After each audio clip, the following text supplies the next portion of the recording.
Saudaraku, konflik manusia dan gajah liar di kawasan Bergang dan Karangampar, Kecamatan Ketol belum tertangani secara maksimal. Pasalnya, diperkirakan sebanyak 20 ekor gajah liar masih berkeliaran di Desa Karangampar dan Bergang, Kecamatan Ketol, Kabupaten Aceh Tengah.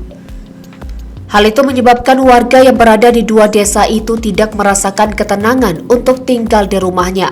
Bahkan, untuk para suami atau laki-laki harus membuat kelompok jaga malam secara bergilir di dua desa tersebut. Salah satu warga Karangampar mengatakan gajah liar masuk perkebunan warga dan sudah merusak 30 hektar lebih kebun mereka.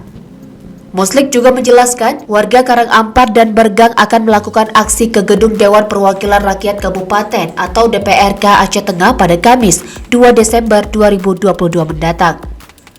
Muslim dan masyarakat lainnya akan menuntut 4 hal dalam aksi yang akan dilakukan di Gedung DPRK Aceh Tengah, yaitu yang pertama, melakukan penggiringan gajah liar agar pergi dari kampung mereka. Yang kedua, menempatkan gajah di lokasi hutan genengah yang letaknya jauh dari pemukiman warga. Yang ketiga, melakukan pemasangan kawat kejut. Dan keempat, ganti rugi lahan masyarakat yang telah rusak. Hal itu dikuatkan oleh pernyataan Recek Kampung Bergang, Arman Agus Fikar, bahwa akan melakukan orasi pada tanggal 1 Desember 2022 mendatang.